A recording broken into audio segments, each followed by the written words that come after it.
October 18th, 2024. Ashford, Oregon. Rain had been falling for almost 36 hours without stopping. By 2:13 a.m., Highway 47 was almost completely empty. The only sounds came from the wind pushing through the pine trees and the steady rhythm of rain hitting the pavement. At exactly 2:14 a.m., Ashford Emergency Dispatch received a phone call. The operator answered immediately. 911, what's your emergency? Silence. Only heavy breathing. Hello? Can you hear me? Another 5 seconds passed. Then a young male voice finally spoke. I found someone. The operator straightened in her chair. Sir, where are you? I don't know. You don't know your location? I wasn't supposed to find this. His voice shook as if he were trying not to cry. Please tell me where you are. I think Old Cedar Bridge. The operator quickly entered the location into the system. Stay where you are. Officers are on the way. Another pause. Then the caller whispered something so quietly she almost missed it. He's watching. The line went dead. Deputy Mark Ellis was the first to arrive. His patrol car rolled to a stop beneath the rusted steel bridge. No other vehicles. No people. Only rain. His flashlight swept across the empty road before stopping on a black SUV parked near the guardrail. The engine was off. The driver's door was open. The headlights were still on. The vehicle looked abandoned. Mark placed one hand on his holstered weapon and slowly approached. The driver's seat was empty. A purse rested on the passenger seat. An expensive wristwatch lay beside the gear shift. A smartphone displayed dozens of unanswered calls. Nothing appeared stolen. Nothing appeared damaged. It looked as though the driver had simply vanished. Dispatch, this is Unit 12. He spoke quietly into his radio. I've located the vehicle. A moment later, he added something unexpected. I think we got a missing person. 27 minutes later, Detective Ethan Cole stepped out of an unmarked sedan.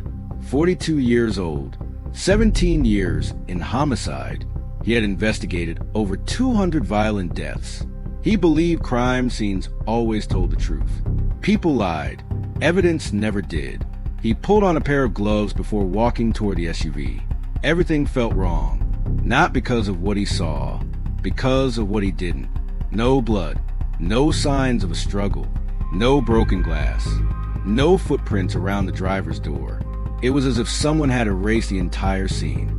Then Ethan noticed something in the mud. A footprint. Just one. He crouched beside it. The print was unusually small. Too small. He looked at Deputy Ellis. Did any children come through here tonight? No, sir. Are you sure? Positive. Ethan stared at the footprint for several seconds. It couldn't belong to an adult. But if it belonged to a child, what was a child doing alone here at 2 a.m? Crime scene investigator Mia Reynolds called from beneath the bridge. Detective, you need to see this. Ethan climbed down the slippery embankment. Hidden behind thick bushes stood a small hunting cabin. It wasn't marked on any recent map. The front door hung slightly open. Someone had been inside recently. The air smelled of wet wood. Dust covered almost every surface, except one. A wooden chair stood alone in the center of the room, perfectly clean, as if someone had wiped it moments earlier. Resting on the chair was a bright red teddy bear. Its clean fur looked strangely out of place. Mia carefully photographed it before Ethan leaned closer. Around the bear's neck was a thin black ribbon. Attached to the ribbon, a folded white note. Ethan unfolded it. Only 6 words were written in neat black ink. You are finally looking the right way. Nobody spoke. The room suddenly felt colder. This wasn't a random disappearance. Someone wanted the police here. Someone wanted Ethan Cole to find that message. The question was, why? As forensic teams continued searching the cabin, Ethan stepped outside. Rain washed over the trees. Then Officer Ramirez shouted from the creek. We found more tracks. Everyone rushed toward him. There were footprints leading away from the cabin. At first glance, they looked ordinary. Then Ethan realized something impossible. Every print was exactly the same size. Every step was perfectly spaced. No hesitation. No running. No slipping. Whoever left them had walked calmly through the storm, almost confidently. The forensic photographer measured one print, size 5, far too small for most adult men. Ethan looked toward the forest. The trees swallowed the darkness. He couldn't shake one thought. Someone had walked into those woods, and they wanted to be followed. At 6:42 a.m., the first laboratory report arrived. DNA from the steering wheel belonged to the missing vehicle owner, 34-year-old Olivia Turner. But the second DNA sample found inside the vehicle belonged to someone else. The profile didn't match anyone in any state or federal database. No criminal record, no driver's license, no military records, no immigration records. It was almost as if the person had never officially existed. Ethan was still reading the report when his phone vibrated. An unknown number. No caller ID. He answered. Silence. Then a calm young voice spoke. I was wondering how long it would take you. Ethan froze. Who is this? The voice ignored the question. You found the bear. Where is Olivia Turner? A soft laugh. Not loud. Not nervous. Almost amused. Then the final sentence. You'll understand everything after victim number 3. The call ended. Detective Ethan Cole slowly lowered the phone. There had only been one reported disappearance. No confirmed murders. No bodies. Yet somehow, the caller already knew there would be a third victim. By sunrise, the rain had finally stopped. A thick layer of fog settled over Ashford, turning the quiet town into something that felt almost abandoned. Inside the Ashford Sheriff's Office, Detective Ethan Cole stood in front of a large investigation board. At the center was a single photograph. Olivia Turner, 34 years old, a successful real estate agent. No criminal history. No financial problems. No known enemies. On paper, she had lived an ordinary life. But nothing about this case felt ordinary. At exactly 8:15 a.m., FBI Special Agent Sarah Mitchell walked into the briefing room. She had spent the last 8 years working violent crime cases across the country. The moment she read the anonymous phone transcript, she requested immediate involvement. Ethan handed her the evidence file. The caller knew there would be another victim. Sarah nodded. That means one of two things. He either committed the crime, or he's planning the next one. Neither possibility was comforting. An hour later, forensic analyst Dr. Emily Carter entered the room carrying a sealed evidence folder. You need to see this. She placed several enlarged photographs across the table. The footprint wasn't made by a child. Ethan looked confused. It wasn't. Emily shook her head. No. She pointed toward the pressure pattern. The shoe size is small, but the force behind each step belongs to an adult. Sarah leaned closer. So someone wanted us to believe a child was involved. Exactly. Someone had staged the footprints. On purpose. Before anyone could respond, Deputy Ellis rushed inside. We found Olivia. Everyone stood up. Is she alive? Ellis hesitated. We're not sure. 20 minutes later, investigators arrived at St. Mary's Hospital. A woman had been found wandering along Highway 47 just after sunrise. She was barefoot. Her clothes were soaked. She had no visible injuries. She simply kept repeating the same sentence. He told me not to look back. Doctors identified her as Olivia Turner, but something didn't make sense. She couldn't remember how she got there. She couldn't remember entering the forest.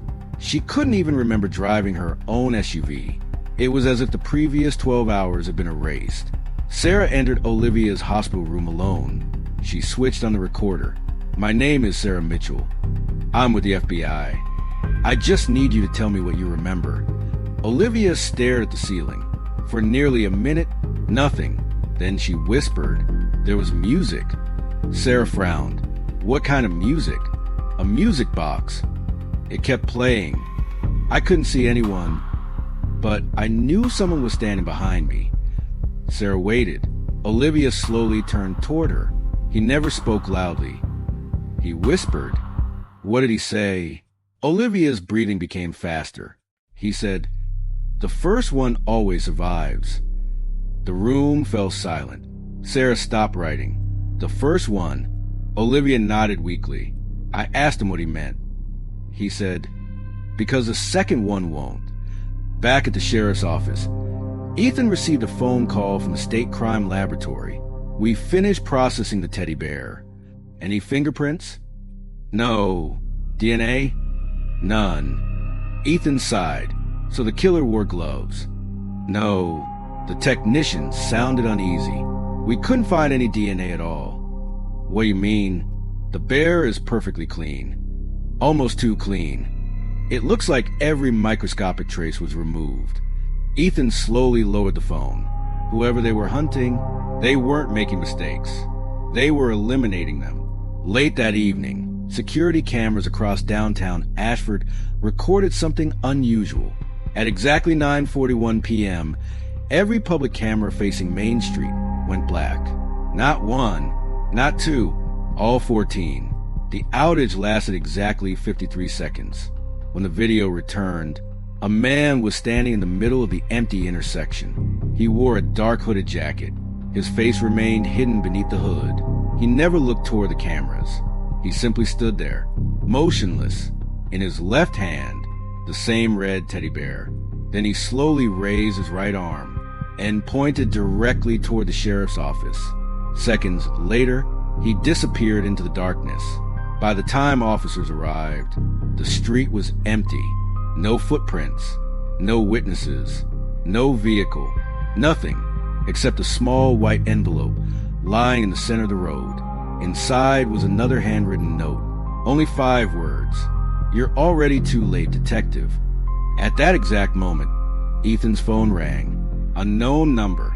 He answered immediately. The same calm young voice returned. You protected Olivia. A brief pause, but you forgot about Emily. The call disconnected. Ethan's blood ran cold.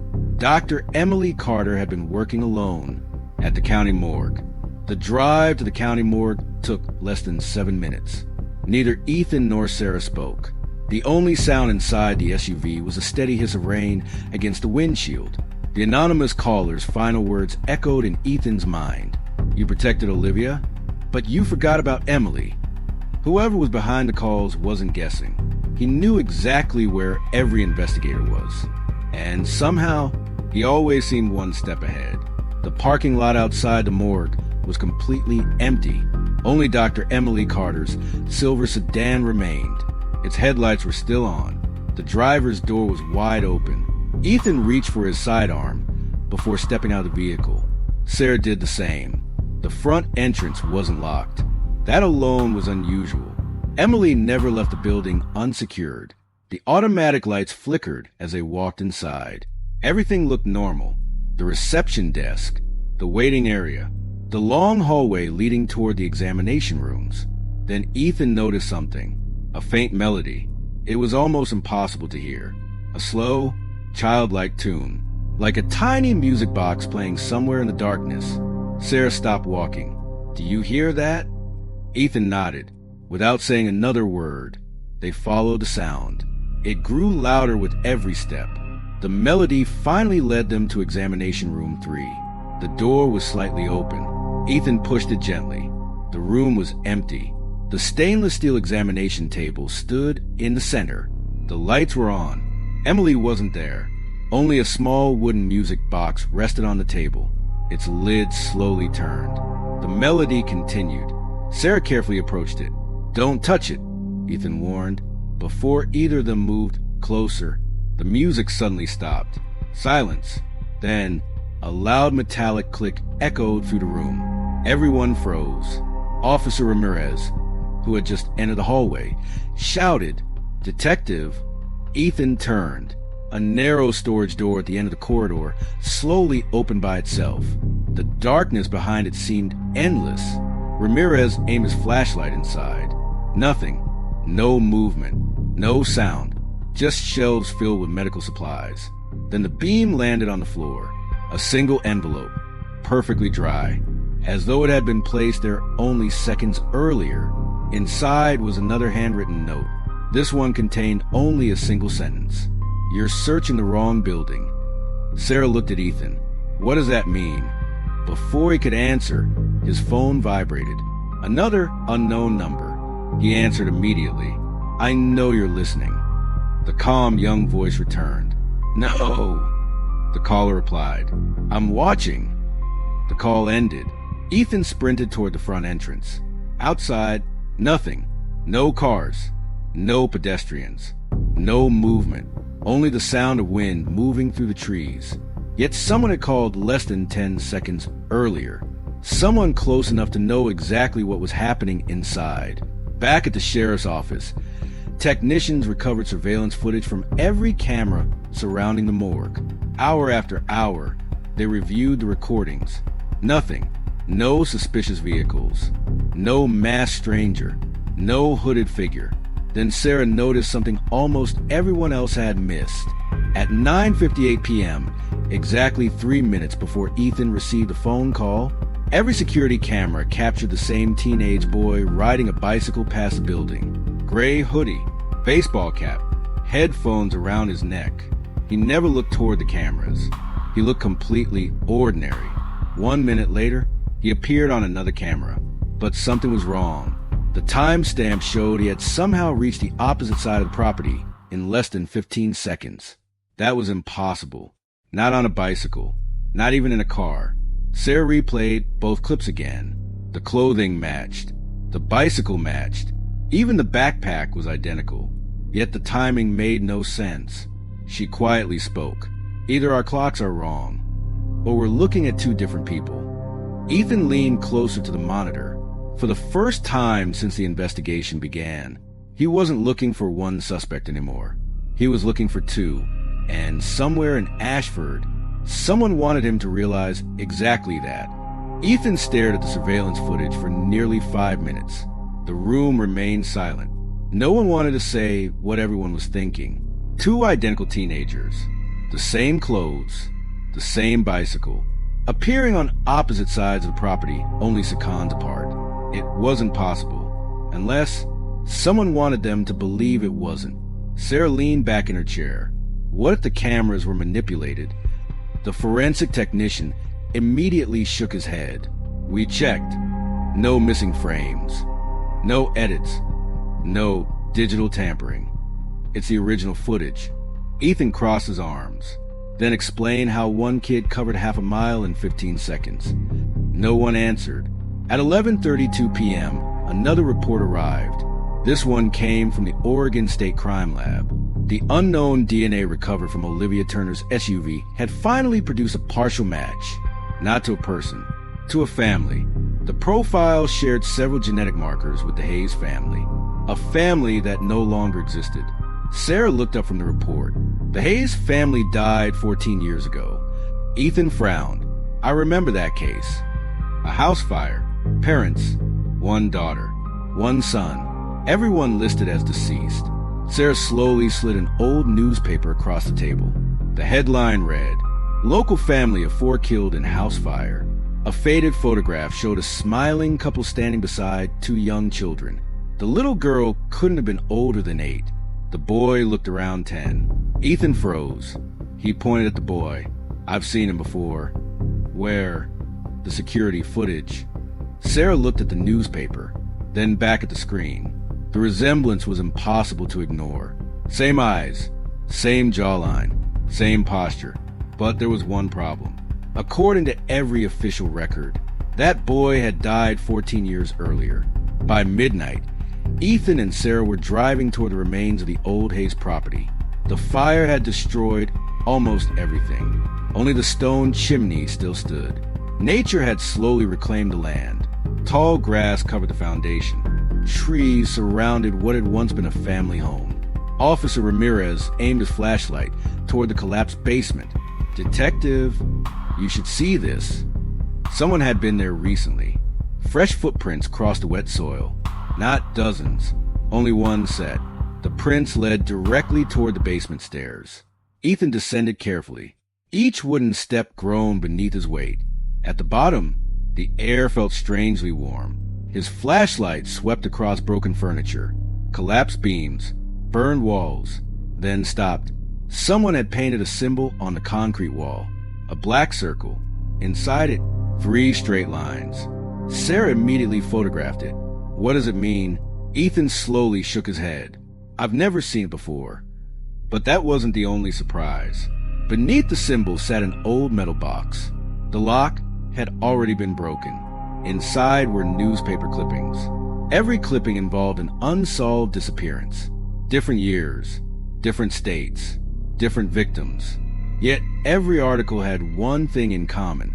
Each victim had vanished on October 18th. The oldest clipping was dated 1998. The newest, 3 days ago.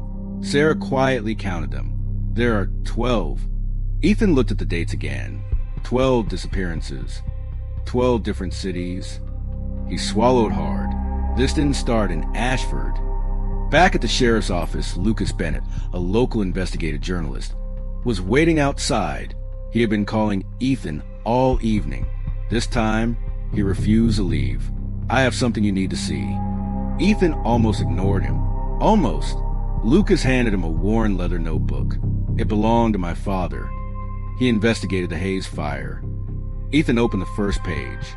Most of it contained handwritten notes, witness interviews, addresses, phone numbers. Nothing unusual until the final page. Across the bottom, written in large black letters, were 7 words. The fire was never beginning. Ethan looked up. "What does that mean?" Lucas hesitated. "My father disappeared 2 days after writing that. You think it's connected?" Lucas nodded slowly. "I know it is." At 2:14 a.m., exactly 24 hours after the first emergency call, every phone inside the sheriff's office rang at the same time. Desk phones, personal phones, even the emergency dispatch line. Every screen displayed the same message. Unknown caller. The room fell silent. No one moved. Finally, Ethan answered. No breathing. No background noise. Only the same calm young voice. "You finally found the right story." A brief pause. "But you're still asking the wrong question." Ethan spoke carefully. "What question should I be asking?" The voice answered immediately. "You keep asking who I am." Another pause. "When you should be asking who started this." The line disconnected. For several seconds, nobody spoke. Then Sarah slowly turned toward the investigation board. This was no longer the story of a single killer. It was the story of something that had been hidden for more than 25 years. Morning came, but Ashford never seemed awake. Gray clouds covered the sky, and the streets remained unusually quiet. Inside the sheriff's office, the investigation board had doubled in size overnight. Photographs, maps, phone records, missing persons. The black symbol found beneath the Hayes house now occupied the center of the board. Every new lead somehow pointed back to it. Sarah stood with a cup of untouched coffee in her hand. "I don't think we're chasing a serial killer anymore." Ethan looked up. "What do you think we're chasing?" She took a slow breath. "Someone who's been planning this for years." By noon, the FBI's Behavioral Analysis Unit joined the investigation. Special Agent Marcus Reed had spent most of his career studying organized offenders. He studied every photograph without speaking. Then he walked to the board and removed Olivia Turner's picture. She's not the first victim. Everyone looked at him. Marcus continued. She's the first survivor. The room fell silent. Whoever did this wanted her alive. Why? Marcus pointed toward the anonymous notes. They're not threats. They're instructions. Ethan frowned. Instructions for who? Marcus looked directly at him. For you. An hour later, dispatch received another emergency call. This time, the caller didn't whisper. He sounded calm, almost relaxed. "I'd like to report an abandoned vehicle." The dispatcher immediately recognized the voice. It was the same caller. She tried to keep him talking. "Sir, what's your name?" A brief laugh. "You'll know soon enough." "Where's the vehicle?" "Northridge Cemetery." "Is someone hurt?" "You'll find out." The call ended. Police reached the cemetery in less than 6 minutes. An old blue pickup truck sat beside the entrance gate. Its engine was still running. Inside was a leather wallet, a phone, a half-finished bottle of water. Everything suggested the driver had stepped away only moments earlier. Then Deputy Ellis noticed something strange. There were muddy footprints leading away from the truck. Only one set. They stopped after 30 yards. Not faded, not covered by leaves. They simply ended. It was as if the person had vanished into thin air. The search expanded across the cemetery. Officer Ramirez called Ethan over.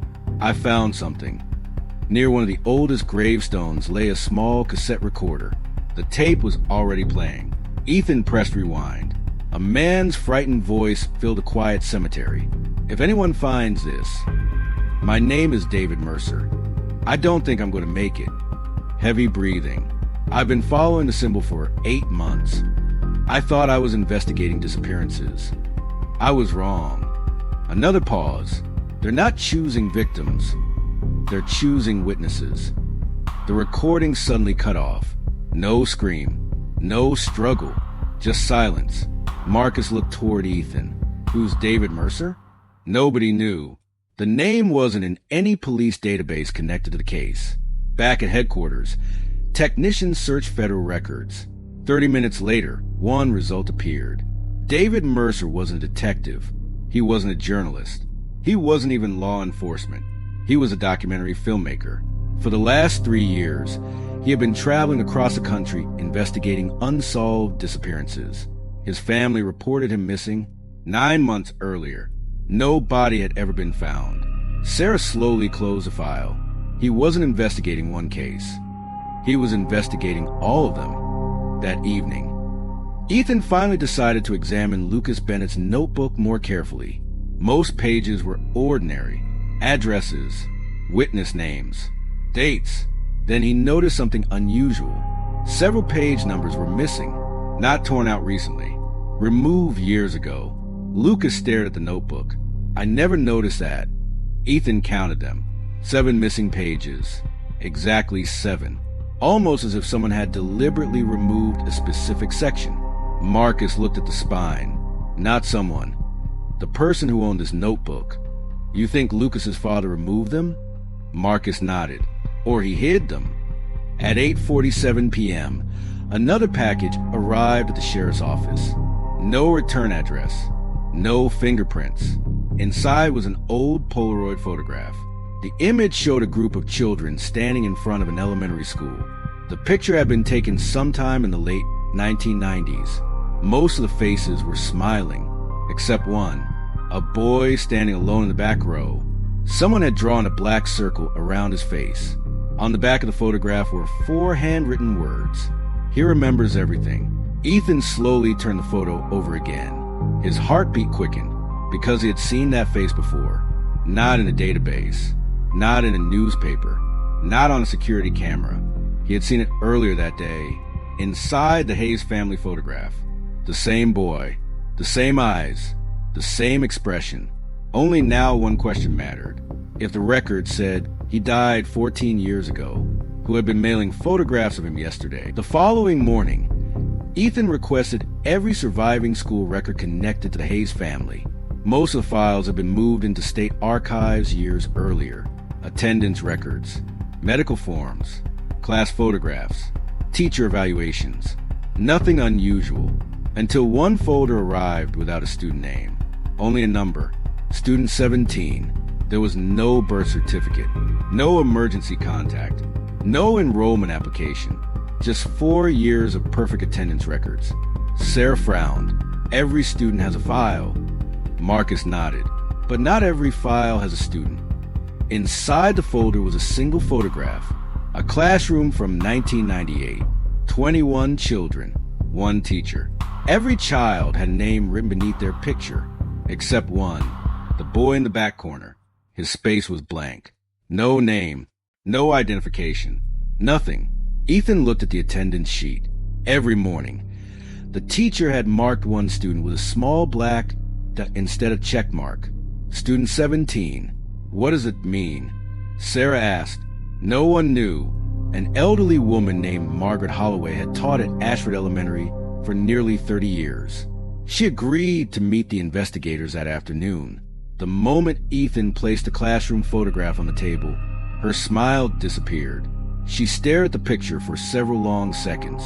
I was hoping I'd never see this again. Ethan leaned forward. Do you recognize him? Margaret nodded slowly. I remember every child I ever taught, but I don't remember his name." The room became silent. "You don't remember, or there wasn't one?" Tears filled her eyes. "There wasn't." Sarah exchanged a glance with Ethan. "What do you mean?" Margaret took a deep breath. Every Monday morning, a man from the county office brought him to school. He never spoke. He never played with the other children. He never smiled. And every Friday, the same man came back and took him away. "You never asked who he was?" "We did." No one ever answered. Marcus placed another photograph on the table. The Hayes family. Was this him? Margaret immediately shook her head. "No, but he looked almost exactly like this boy." She pointed to the son in the family picture. The difference was in the eyes. What difference? This child looked frightened. The other one looked like he was studying everyone. As the interview ended, Margaret reached into her purse. "I almost forgot." She handed Ethan a small brass key. "It arrived in my mailbox 20 years ago. No return address. I kept it because I thought someone would eventually come asking questions." A faded tag hung from the key. Written in black ink were 3 words. Locker 214. Ashford High School had closed nearly a decade earlier. The building now sat abandoned at the edge of town. Broken windows reflected the evening sky. Weeds pushed through cracked pavement. Dust covered every hallway. The lockers still lined the walls exactly as they had years before. Ethan counted carefully. 209, 210, 211, 212, 213. Then, the lock was still attached. He inserted the brass key. It turned effortlessly.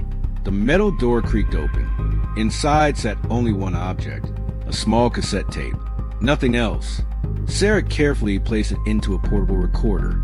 A child's voice filled the hallway. Soft, calm, almost emotionless. "If you're listening," he found another one. A pause. "You have to stop believing the names." Another pause. They changed the names. They changed the dates. They changed the records. But they can't change. The recording suddenly ended. The tape had been deliberately cut. Marcus slowly removed it from the recorder. That wasn't a random message. "No," Ethan answered quietly. "It was left for whoever came after him." As they prepared to leave the school, Officer Ramirez called from outside. "Detective." Everyone rushed into the parking lot. A black SUV sat across the street, engine running. Dark windows. No license plates. Before anyone could reach it, the vehicle pulled away. Ethan jumped into his SUV. "Go!" The chase lasted less than 4 minutes. The black SUV never exceeded the speed limit. It never made a reckless turn. It drove as if it wanted to be followed. Then it entered the old Riverside Tunnel. By the time Ethan emerged from the other side, the road was empty. No tire marks. No exits. No abandoned vehicle. Nothing. It was impossible. There was nowhere the SUV could have gone. Sarah stared through the windshield. That's not possible. Marcus looked toward the tunnel entrance. It is... If that wasn't the vehicle we were supposed to follow.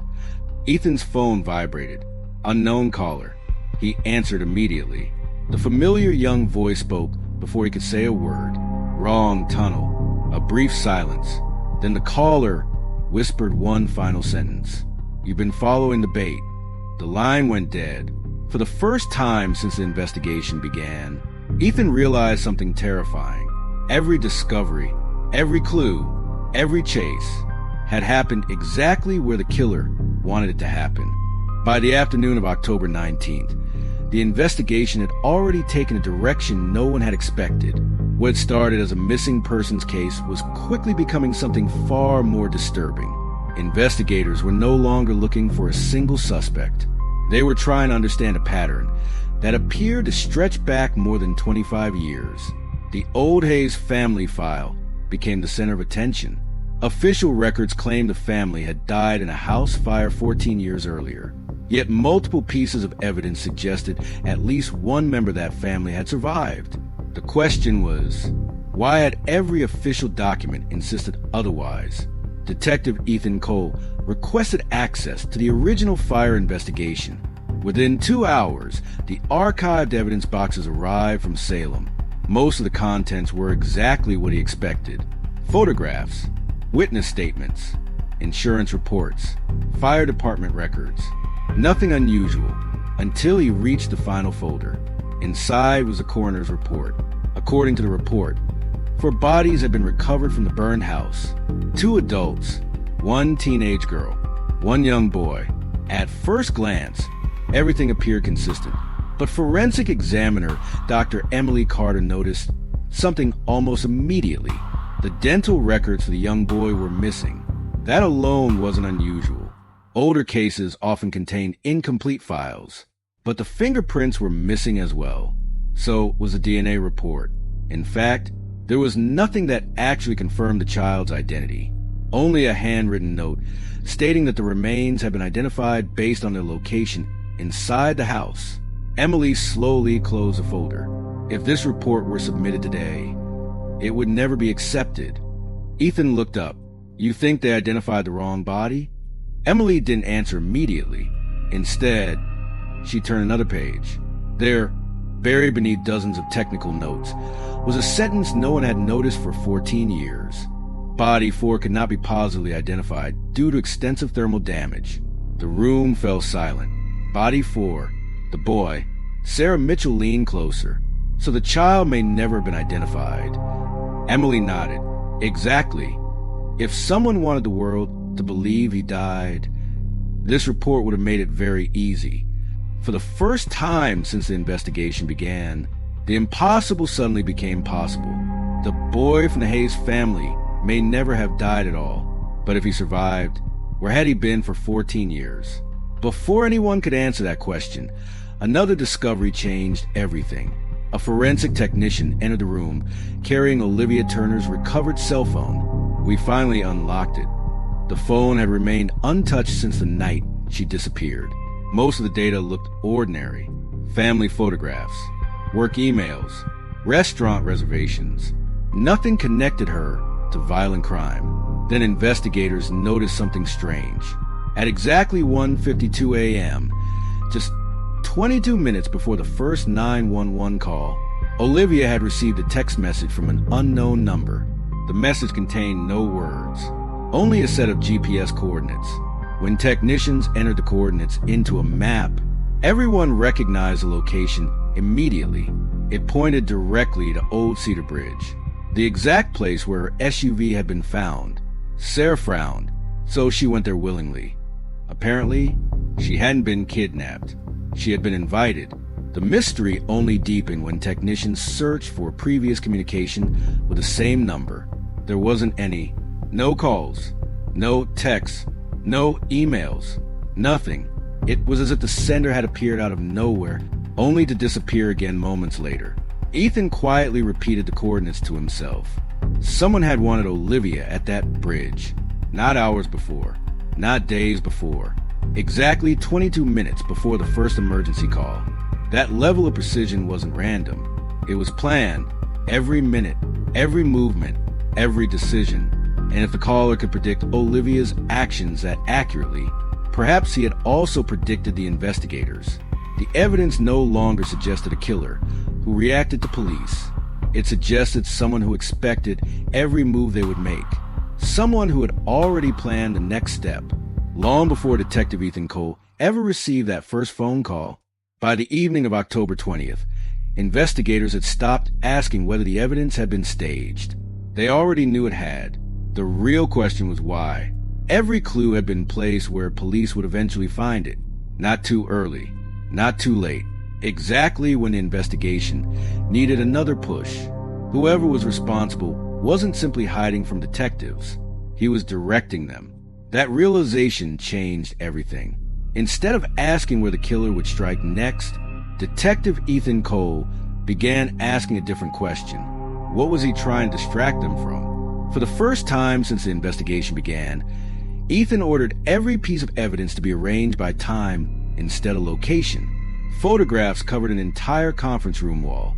The abandoned SUV, the red teddy bear, the anonymous notes. the Hayes family records, the cemetery, the school locker, the cassette tape. Individually, none of them made sense. Together, they formed a timeline. Sarah Mitchell stood silently in front of the wall. Then she noticed something no one else had seen. Every major event had happened almost exactly 12 hours apart. The first emergency call, the discovery of Olivia Turner, the package containing the old photograph, the cemetery recording, even the anonymous phone calls. Each event had occurred with almost perfect precision. Marcus Reed looked at the timeline again. That's not coincidence. No, Ethan replied. It's a schedule. The room fell silent. A schedule meant planning. Planning meant preparation. And preparation meant the next event had probably already been decided if the pattern continued. Something would happen at exactly 2:14 that night, the same time the first 911 call had been received. Ashford police increased patrols across the town. State troopers monitored every highway. The FBI requested aerial surveillance. Hospitals were notified. Emergency services remained on standby. No one intended to let the unknown suspect stay ahead again. At 2:08 a.m., nothing had happened. By 2:10, officers began believing the prediction was wrong. At 2:12, dispatch reported no emergency calls. Then, at exactly 2:14 a.m., every streetlight in downtown Ashford went dark. Not one block, not one neighborhood, the entire downtown district. For 7 seconds, the town disappeared into complete darkness. When the power returned, every patrol officer reported the same thing. A single chair had appeared in the middle of Main Street. No vehicle had been seen. No person had been observed placing it there. It simply appeared. Bomb technicians inspected the chair first. Nothing. No explosives. No electronics. No hidden compartments. It looked completely ordinary until Sarah noticed something tied beneath the seat. A small brass key. Attached to it was a weathered paper tag. Only 3 words had been written in black ink. Room 214. Riverside Hotel. The Riverside Hotel had been abandoned for nearly 15 years. It stood on the eastern edge of Ashford, overlooking the Columbia River. The building had once hosted tourists traveling to Oregon. Now it was little more than a crumbling shell. Windows boarded, paint peeling, hallways collapsing beneath years of neglect. Police surrounded the property before sunrise. SWAT officers entered first, floor by floor, room by room. Nothing. The hotel appeared completely empty. Then one officer radioed from the second floor. We found room 214. The hallway outside the room looked untouched. Dust covered every inch of the floor, except for one clear trail. Fresh footprints. Only one person had walked toward the door. No footprints came back. Ethan stopped several feet away. The dust told a simple story. Someone had entered. No one had left. He slowly turned the brass key. The lock clicked. The door opened. Inside, the room looked frozen in time. Old furniture remained exactly where it had been left years earlier. A faded television sat in one corner. The curtains had rotted away. Rainwater stained the walls. But one object immediately drew everyone's attention. A large corkboard covered nearly the entire far wall. Dozens of photographs had been pinned across it. Every missing person connected to the investigation was there. Olivia Turner, David Mercer, the Hayes family, children, adults, men, women, victims from different states, different years, different lives. Red string connected every photograph. At the center of the board, there wasn't a victim. There wasn't a suspect. There was a map, a detailed map of Ashford. One location had been circled over and over again until the paper had almost torn. Marcus stepped closer. His expression changed instantly. This isn't where the crimes happened. Ethan followed his gaze. No, Marcus whispered. This is where something is buried. For nearly 10 seconds, no one in the room spoke. The map remained pinned to the corkboard, surrounded by dozens of missing faces. Every victim, every date, every location.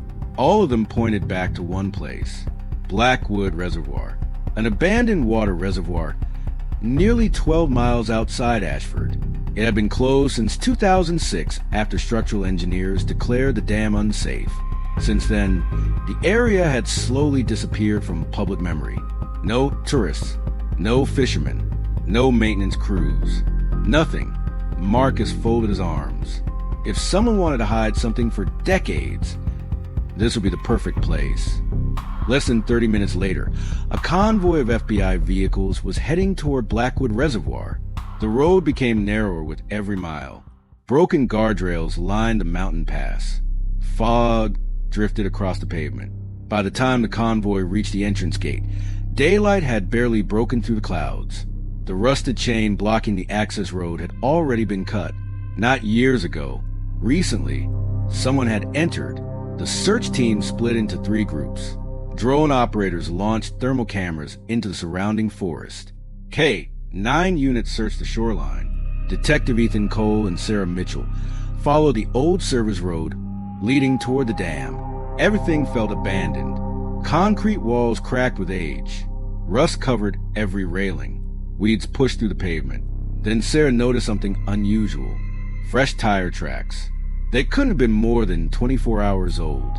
Someone had driven a heavy vehicle all the way to the reservoir. The tracks stopped near an old maintenance building overlooking the water. The building's front door had been forced open. Inside, the room was almost empty. Dust covered the floor. Broken tools lay scattered in the corners. But one wall had been cleaned. Someone had wiped away years of dirt. Mounted on the wall was a large blueprint of the reservoir. Most of the paper had faded with time. One section had not. A red circle marked an underground maintenance tunnel beneath the dam. Sarah looked toward Ethan. This tunnel doesn't appear on any modern maps. It was sealed after the reservoir closed. So, how did someone know about it? Before Ethan could answer, Marcus called over the radio. We found another entrance. The tunnel entrance sat hidden beneath thick brush nearly 200 yards from the main building. Concrete stairs disappeared into complete darkness. A cold draft flowed upward. The air smelled damp, untouched, almost forgotten. Power had been disconnected years earlier. Flashlights became the team's only source of light. The tunnel stretched farther than anyone expected. Old pipes ran along the ceiling. Water dripped steadily from cracked concrete. Every sound echoed for several seconds before fading into silence. About 300 feet inside, Ethan suddenly stopped. There were footprints in the dust. Only one set. The prints looked fresh. Whoever had entered the tunnel had done so recently. But something about them immediately caught his attention. The person hadn't been running. They hadn't even been walking quickly. Each step was perfectly measured, perfectly straight, as though they already knew exactly where they were going. The footprints ended at a thick steel security door. The door should have been locked. Instead, it stood slightly open. Marcus slowly pushed it wider. Beyond the doorway lay a large underground control room. Most of the equipment had rusted away decades earlier. Control panels lined the walls. Broken monitors hung from the ceiling. In the center of the room stood a long wooden table. It was completely clean. No dust, no debris. Someone had been using it. Resting on the table was an old reel-to-reel tape recorder. A small red light blinked steadily. Still powered. Still recording. Sarah exchanged a glance with Ethan. This machine shouldn't even have electricity. Ethan carefully pressed the stop button. The reel slowed to a halt. Then he rewound the tape. The room remained silent as the recording began. Static filled the speakers. 5 seconds. 10 seconds. Then a calm voice emerged. If you're hearing this, you finally stopped following clues. A brief pause, and started asking the right questions. The voice remained steady. No emotion, no panic, no anger. I knew you would come here. I've been expecting you. Another pause, but you're still too early. Ethan stared at the recorder. The message continued. What you're looking for isn't in this room. It's underneath it. At that exact moment, a deep metallic sound echoed beneath their feet. Then another. The concrete floor trembled ever so slightly. Dust drifted from the ceiling. Everyone froze. Marcus looked down. Did you feel that? No one answered, because they all had. Something, far below the control room, had just moved. Arthur drove John's sedan deep into the national forest, with Emily following behind in the SUV. They parked the sedan at the bottom of a steep, overgrown ravine, leaving it hidden beneath the thick canopy of trees. Arthur wiped down the car, removing any fingerprints. They then drove back to their mansion in Oak Ridge. By the time they returned, it was 4 a.m. The house was exactly as they had left it, cold, clean, and silent. "Go to bed, Emily," Arthur said, taking off his coat. "Tomorrow is a new day." 3 days later, the disappearance of John Thorne became official. His family called the police when he failed to return for his delivery shift. His employer confirmed that his last track location was in the Oak Ridge area, but his GPS signal had vanished shortly after 11 p.m. on the night of his disappearance. The police launched a missing person investigation. Detectives visited the houses along John's regular route, including the Sterling estate. Detective Michael Vance was the lead investigator on the case. He knocked on the door of the mansion. Arthur opened it, wearing a comfortable sweater, looking every bit the respected banker. Emily stood behind him, her face pale, her hands clasped tightly in front of her. "Good afternoon, Mr. and Mrs. Sterling," Detective Vance said, holding up a photo of John. "We are investigating the disappearance of John Thorne, a courier who was working in this area on Thursday night. Do you recall seeing him?" Arthur looked at the photo, his expression one of polite concern. "Ah, yes, the delivery boy. He did bring a package to our house that night. It was raining quite heavily. I believe my wife took the delivery." Vance turned his gaze to Emily. "Mrs. Sterling, did you notice anything unusual? Did he mention where he was going next?" Emily felt Arthur's hand gently rest on her shoulder. The touch was light, but to Emily, it felt like an iron claw. She looked at Detective Vance. She wanted to scream. She wanted to tell him about the abandoned amusement park, about the gun, about the body in the trunk, but she saw the cold, warning glare in Arthur's eyes. She knew that if she spoke, Arthur would execute his plan. He had already wiped the security footage of the affair, leaving only the clips that framed her. He had the wealth, the lawyers, the perfect reputation. She would be the one who went to prison. And more than that, the crushing weight of her own guilt had convinced her that she was indeed responsible for John's death. Her sin had pulled the trigger. "No, Detective," Emily said, her voice barely audible. "He just handed me the package and left. I didn't see anything else." Detective Vance nodded, writing in his notebook, "Thank you for your time. If you remember anything else, please call us." As the detective walked down the driveway, Emily closed the door. She collapsed against the wood, weeping silently. Arthur walked past her toward his office. "You did well, Emily. The ledger remains balanced." Months turned into years. The police never found John's car in the deep ravine. The case of the missing courier slowly went cold, becoming just another unsolved mystery in the state archives. But inside the Sterling mansion, the real horror was just beginning. Emily lived in a state of perpetual psychological torment. She couldn't sleep. Every time she closed her eyes, she saw John's face in the flashlight beam, heard the deafening crack of the gun, and felt the cold weight of his ankles in her hands. She stopped eating, her body becoming thin and frail. She stopped leaving the house, terrified of the outside world. Arthur, however, was completely unaffected. He went to work every day, managed his investments, and returned home to his silent wife. He never mentioned John's name again. He didn't need to. The silence was his weapon, and Emily's guilt was her own jailer. He had not just killed her lover. He had killed her soul. He had created a prison without walls, a sentence of life without parole, served inside her own mind. In the end, Arthur Sterling committed the perfect crime. He eliminated his rival, secured his wife's absolute submission, and escaped all legal consequences. He lived his life as a respected, wealthy man. But behind the closed doors of the Oak Ridge mansion, the silence remained a dark, heavy monument to the night at Whispering Pines. And Emily Sterling remained his silent witness. Trapped forever in the dark, waiting for a release that would never come. The room remained silent. No one looked away from the photograph. For nearly 3 days, investigators had searched for a faceless suspect. Now, for the first time, they had a clear image. Sarah immediately handed the photograph to the FBI's facial recognition team. Within minutes, the search returned nothing. No driver's license, no passport, no criminal history, no military records, no school records, nothing. It was as if the young man had never officially existed. Marcus stared at the screen. I've never seen a complete absence of data like this. Ethan didn't answer. His attention was fixed on something else. The young man's expression. He wasn't smiling because he had escaped. He was smiling because he wanted them to find the photograph. That changed everything. This picture wasn't a mistake, Ethan said quietly. It was an invitation. An hour later, the FBI established a temporary command center inside the sheriff's office. Every available camera in Ashford was reviewed. Traffic cameras, gas stations, banks, private security systems. More than 600 hours of footage. At exactly 4:18 p.m., analysts found another appearance.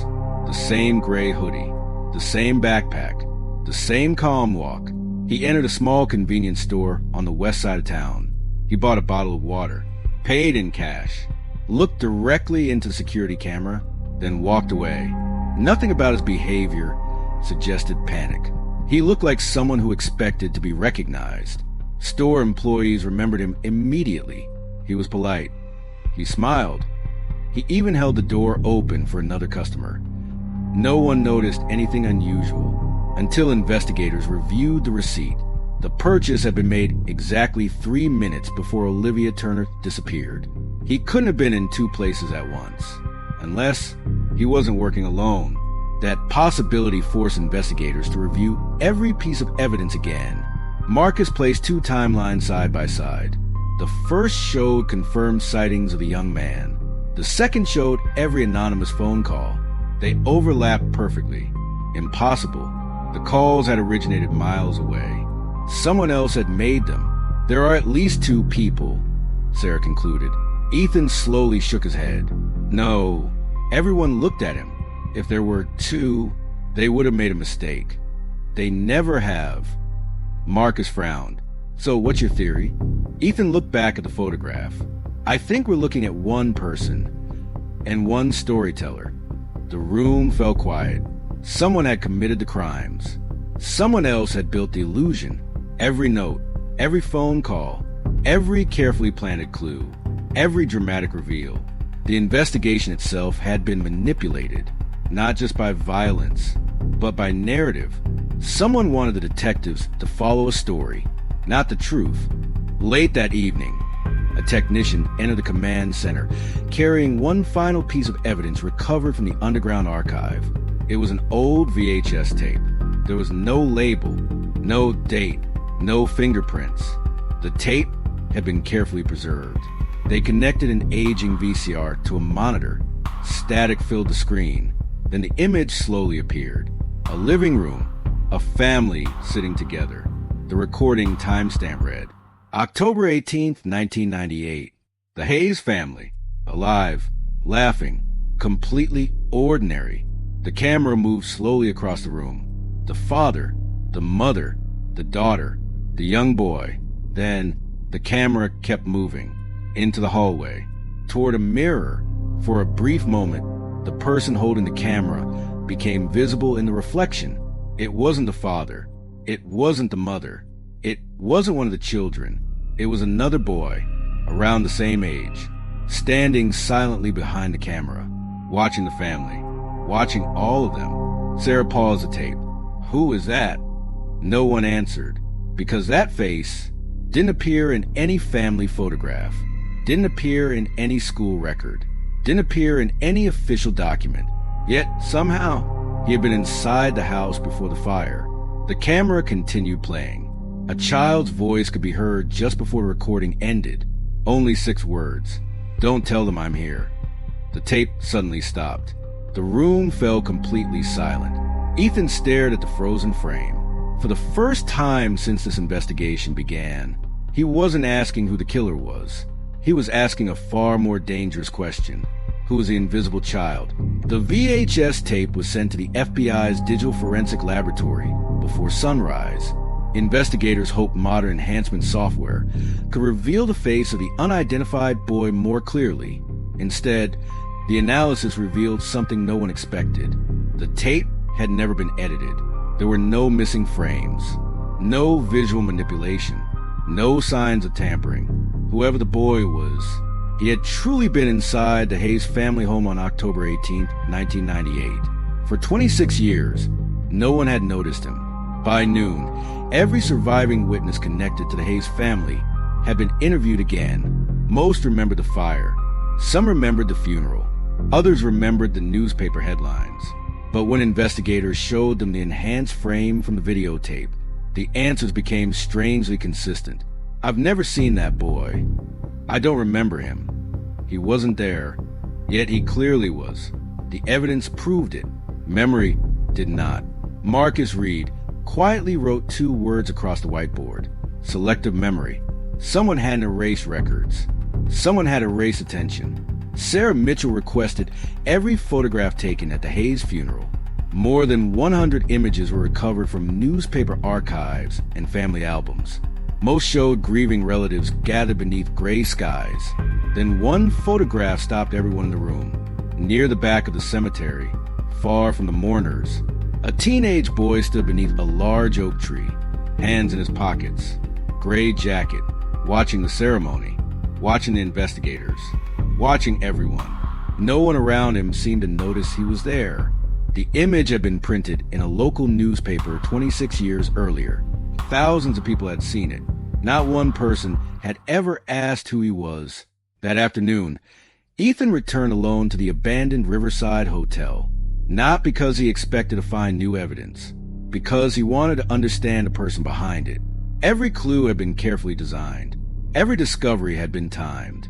The unknown offender wanted investigators to reach the truth, but only one step at a time. Ethan entered room 214 once more. The corkboard had already been removed. The room stood empty, or so it seemed. As he turned to leave, sunlight reflected off something beneath the old radiator, a small brass coin. On one side was the same black symbol found beneath the Hayes house. On the other, 3 words had been engraved. Look, don't assume. Ethan stared at the coin for several seconds. Then he smiled for the first time in days. He finally understood. The entire investigation had been built on assumptions. Everyone assumed the unidentified body belonged to the Hayes boy. Everyone assumed the unknown caller was the killer. Everyone assumed every clue pointed toward the same person. The evidence had never actually said those things. The investigators had. Back at headquarters, Ethan gathered the task force. I don't think we're hunting a serial killer. The room fell silent. He placed every anonymous note on the table. Read them again. Marcus did. None of the messages claimed responsibility. None of them admitted to murder. None of them even used the word kill. They only guided investigators toward evidence. Sarah looked up. So if he isn't leading us toward himself, he's leading us toward someone else. Ethan nodded. Exactly. For the first time, the investigation changed direction. The unknown young man was no longer considered the primary suspect. He became something else.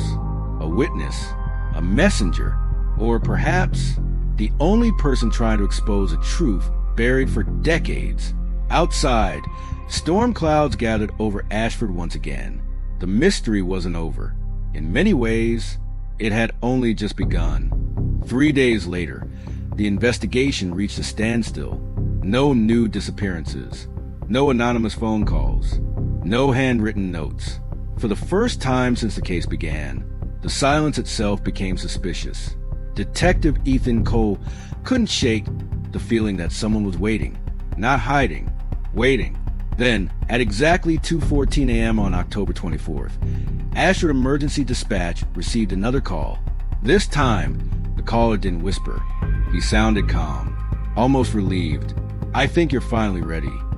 Dispatcher Karen Lewis immediately recognized the voice. Who are you? A brief pause followed. Then came the answer investigators had been waiting days to hear. My name doesn't matter. The truth does. Before Karen could ask another question, the caller continued. Go back to Blackwood Reservoir. Room C. Bring Ethan. The call ended. Less than an hour later, Ethan, Sarah, Marcus, and a tactical team returned to the underground tunnel. The chamber they had searched only days earlier looked untouched. Nothing appeared different until Marcus noticed fresh scrape marks on the concrete floor. Someone had moved one of the heavy storage shelves. Behind it, a narrow steel door. No lock, no handle, only the black symbol painted across its center. Engineers forced the door open. Beyond it lay a small concrete room no larger than a bedroom. It was almost empty. A wooden desk, a metal chair, a tape recorder, and a single file folder. Across the cover, one sentence had been written in black ink. If you found this, you stopped chasing the wrong person. Ethan slowly opened the folder. Inside was a handwritten letter. Not to the police, not to the FBI. To him, Detective Cole. If you're reading this, then you finally understood what everyone else missed. I never wanted to become the story. I wanted you to find the people who created it. For 26 years, innocent disappearances were connected to one name because it was easier than admitting the truth. Every investigation ended the same way. One suspect, one closed case, one forgotten family. No one ever looked deeper, so I forced them to. Sarah looked up. This isn't a confession. Marcus nodded. No, it's an explanation. The final page contained only 3 addresses, 3 cities, 3 old investigations. Each had officially been solved years earlier. Each involved evidence that had quietly disappeared before trial, and every lead detective had died before retirement. Marcus slowly lowered the papers. This isn't the work of one killer. It's something much bigger. As technicians photographed the room, Ethan walked toward the tape recorder. A cassette was already inside. He pressed play. Static filled the room. Then the familiar young voice returned one final time. If you've reached this point, then you already know I wasn't the monster you were looking for. A pause. The real monsters never leave messages. They never play games. They never want attention. They bury evidence. They close files. And they make the world believe the story is over. Another pause. So I wrote a new story. One that couldn't be ignored. The recording stopped. There was no dramatic music. No final threat. Only silence. Months later, the Ashford investigation officially remained open. None of the disappearances had been solved. No arrests were made. The unidentified young man was never located. But several cold cases across 3 different states were quietly reopened after evidence from Blackwood Reservoir was re-examined. Detective Ethan Cole never publicly discussed what had happened beneath the reservoir. When reporters asked whether the mysterious caller had been a serial killer, his answer never changed. Sometimes the biggest mistake an investigator can make is deciding what the story is before all the evidence is on the table. The identity of the young man was never confirmed. Some believed he was a survivor. Others believed he never existed at all. But one fact remained impossible to explain. Every year, on October 18th, at exactly 2:14 a.m., a single anonymous call still reached the Ashford Sheriff's Office. No voice, no breathing, no message, only 30 seconds of complete silence before the line quietly disconnected. Years later, the Blackwood Reservoir case was still taught at the FBI Academy, not because investigators solved it, but because they didn't. Professor after professor asked new agents the same question. At what point did Detective Ethan Cole realize he was asking the wrong question? There was never a single answer. Some believed it happened inside room 214. Others believed it happened when the hidden archive was discovered beneath the reservoir. A few argued that the truth had been sitting in front of investigators from the very beginning. They had simply failed to see it. The official files eventually grew cold. Boxes were sealed. Evidence was archived. News stations moved on. The public slowly forgot. But Detective Ethan Cole never did. Every October 18th, he drove alone to the overlook above Blackwood Reservoir. He never brought reporters. He never invited other officers. He simply stood in silence for exactly 30 minutes before leaving. No one knew why, until the day he retired. While clearing out his office, deputies found one final envelope locked inside his desk. The envelope contained a single photograph. It had never appeared in any police report. It had never been entered into evidence. The image showed Ethan standing beside his patrol vehicle during the first week of the investigation. Across the street, almost hidden by a bus stop, stood the same young man in the gray hoodie. But this photograph revealed something investigators had somehow missed. The young man wasn't watching Ethan. He was looking directly behind him. Technicians enlarged the image. Standing only a few feet behind Detective Cole, partially hidden by the shadow of a tree, was another person, a tall figure wearing a dark coat. The face was impossible to identify. No witness had ever reported seeing that individual. No security camera captured them. No official report mentioned them. Yet there they were, visible in plain sight. For years, at the bottom of the photograph, Ethan had written one final note in blue ink. We never found the person he was trying to warn us about. The case remains officially unsolved. And every October 18th, people in Ashford still claim that an old payphone near the abandoned sheriff's annex begins ringing at exactly 2:14 a.m. No one has ever answered it, because everyone in town already knows. Some stories end. Others simply stop being told. Post-credit scene. Nearly 8 months after Detective Ethan Cole retired, the Ashford Sheriff's Office received an unmarked package. There was no return address, no postage stamp, no fingerprints. Security cameras showed no one approaching the building. Yet the package was found resting neatly on the front desk when officers arrived for the morning shift. Inside was a plain black envelope. No letter, no photographs, only a small digital voice recorder. Deputy Ryan Foster pressed the play button. Static filled the room for several seconds. Then a familiar voice broke the silence. Calm, controlled, almost emotionless. If you're hearing this, then Detective Cole never found the last file. The recording paused. I expected that. Another pause. I told him the truth. But even he couldn't see the final piece. A soft click echoed in the background, almost like an old door opening. There was never one storyteller. There were never two. There were three. The recording ended. Nothing else. No explanation. No names. No location. The FBI searched every inch of the recorder. No fingerprints. No DNA. No serial number. Nothing. 3 weeks later, investigators returned to the underground chamber beneath Blackwood Reservoir one final time. The shelves were empty. The archive was gone. Every document, every photograph, every tape, every box, gone. Only one object remained. A small brass coin resting on the center of the table. The same coin Detective Ethan Cole had found months earlier. This time, however, the engraving was different. On one side remained a familiar black symbol. On the other side, only 4 words had been etched into the metal. The truth changes witnesses. The chamber was sealed permanently. The following day, concrete filled every tunnel. Steel doors were welded shut. Officially, Blackwood Reservoir no longer existed as an active investigation. Unofficially, no detective who worked the case ever returned to the site alone. Not because they were afraid of what might still be inside, but because every one of them believed the same thing. Someone had emptied that archive. Someone who knew investigators were coming. Someone who had always been one step ahead. And if that was true, then somewhere, someone was already preparing the next story. The official case file remains open. No suspect has ever been identified. No one has ever claimed responsibility. And every October 18th, at exactly 2:14 a.m., the evidence room clock inside the Ashford Sheriff's Office stops for exactly 7 seconds.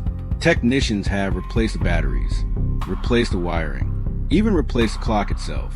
The result never changes. 7 seconds. Every year, without fail, whether it's a coincidence, a malfunction, or something else entirely, no one has ever been able to explain it. Perhaps they never will.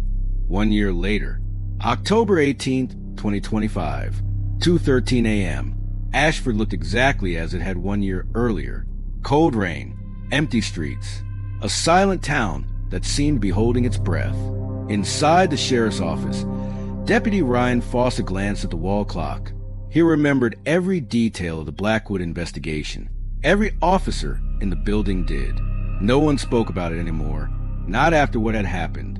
The second hand slowly approached 2:14. For a brief moment, everything was perfectly quiet. Then the lights flickered. The clock stopped. Exactly 7 seconds. Just as every report had claimed. When it began moving again, the emergency phone rang. Ryan hesitated. The room suddenly felt colder. He answered anyway. Ashford Sheriff's Office. No response. Only silence. He was about to disconnect the call when a faint sound appeared. Not breathing. Not static. Typing. Someone was using an old mechanical typewriter. One key at a time. Ryan listened carefully as each letter echoed through the receiver. After several seconds, the typing stopped. A calm voice finally spoke. "You ignore the last photograph." The line went dead. Within 30 minutes, former Detective Ethan Cole received a call from Sheriff Brooks. "I know you're retired," Brooks said, "but you need to come back." Ethan arrived just before sunrise. Ryan handed him a sealed evidence envelope. "No one touched it," Ryan explained. "It was sitting on my desk after the phone call." Inside was a single photograph. No note, no fingerprints, no date. The picture showed Blackwood Reservoir from above. It had clearly been taken recently. That was impossible. The reservoir had been permanently sealed months earlier. Engineers had filled the tunnel entrances with reinforced concrete. No one should have been able to get inside. Ethan studied the image more closely. Then he noticed something. Near the shoreline, standing alone beside the abandoned maintenance building, was a little girl. She couldn't have been older than 10. She wore a bright yellow raincoat. Her face was turned toward the camera, but in the enlarged image, there was no face, only darkness beneath the hood. Sarah Mitchell, now leading the FBI task force, looked over Ethan's shoulder. Zoom in. The forensic technician enlarged the girl's hands. She wasn't holding a toy. She wasn't holding a flashlight. She was holding another photograph. A photograph inside a photograph. The image quality was poor, but one detail remained unmistakable. The smaller photograph showed Detective Ethan Cole, taken the previous afternoon. Someone had photographed him less than 24 hours earlier. Someone who still knew exactly where he was. Ethan slowly lowered the picture. "They're watching again." Sarah shook her head. "No." She pointed toward the child. "I don't think they ever stopped." Outside, rain began falling over Ashford once more, far beyond the town. Hidden somewhere beyond the tree line surrounding Blackwood Reservoir, someone quietly folded a newspaper, switched off a battery-powered radio, and smiled, because after all this time, the investigation had finally returned exactly where it had begun.